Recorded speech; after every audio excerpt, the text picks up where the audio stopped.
په تېرني چپټر کې موږ بحث کړی وو، البته په اتم چپټر کې پر انورجن افیجه باندې چې انورجن افیجه زموږ سره په څه ډول سره رامنځته کېږي او څه ډول کار کوي.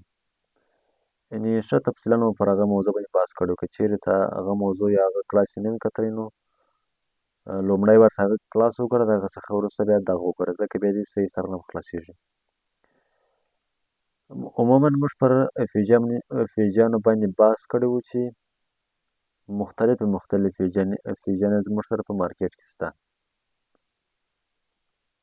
چې د هغه د جملې څخه مو پر ساده افیجې باندې بحث کړی وو. وروسته مو بیا بحث وکړی پر انورژن افیجې باندې. د نن ورځې چپټر مو دی پر بي پي آر باندې، یعنې مخامخ چې دوې افیجانې سره راشي دې ته ویل کېږي ویلنس پرایس رینج، یعنې مخفف نوم یې بي پي آر، چې دا زموږ سره څه ډول کار کوي او څه ډول استفاده ورڅخه کولی شو. نو راځو د درس پر لور باندې.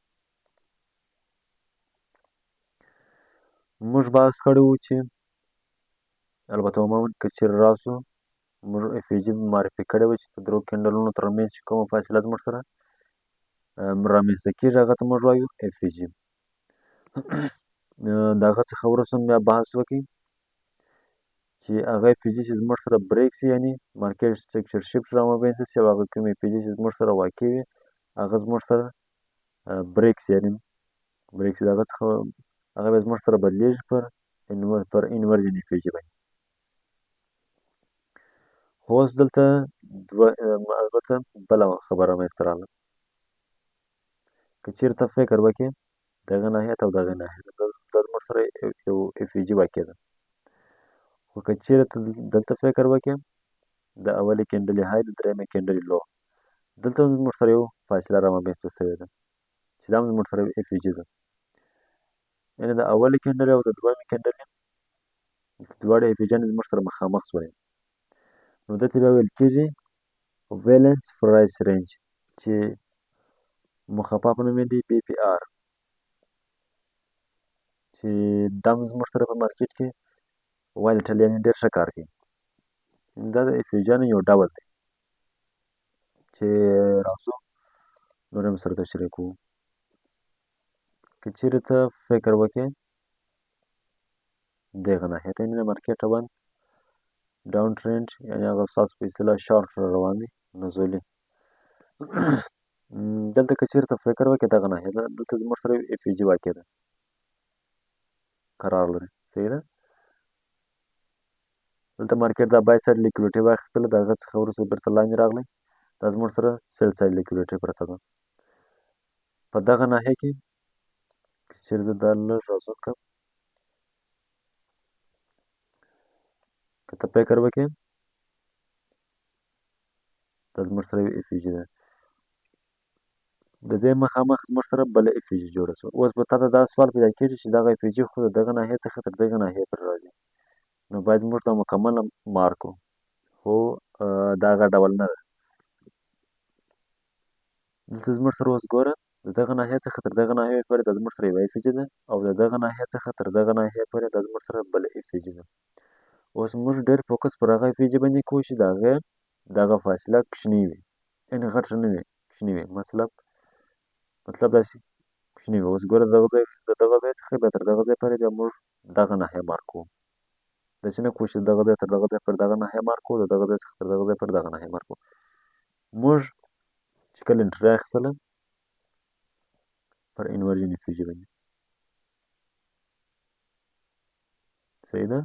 اوس که چېرې ته ساده فکر وکړې د دغه ځای څخه تر دغه ځای پورې ته افیجي مارک کړې، دلته ستا ریسک او ریوارډ هم صحیح منظم نه، ځکه ته به په دغه ناحیه کې انټري کوې، دلته دې سټاپ لاس راځي، البته د سوینګ های څخه دا به دې ټپي راځي، یعنې یو پر یو باندې دې انټري راځي. که چېرې بیا دلته زموږ سره بي پي آر واقع دی، بیا که چېرې ته پر دغه باندې انټري وکړې، پر دغه ناحیه باندې سټاپ لاس یا دغه د باډۍ بیلو کښلي یا دغه سوینګ های څخه بیلو، او ټپي یې دغه ده، یعنې یو پر درې باندې ریسک ریوارډ راځي، چې دا د بي پي آر هغه یو سمپل شو.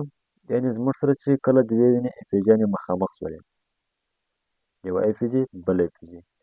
په دغو دوو کې چې هر یوه ډېره کوچنۍ وه زموږ سیم فوکس و پر هغه اف جي باندې. چې بل مثال یې دغه دی، ګورل زموږ سره مارکیټ ډاون ټرینډ را روان دی پر دغه ناحیه باندې. دا اف جي زموږ سره بریک شوله، دا زموږ سره بدله شوه په انورجن اف جي باندې، خو هلته مخامخ بل اف جي زموږ سره قرار لري.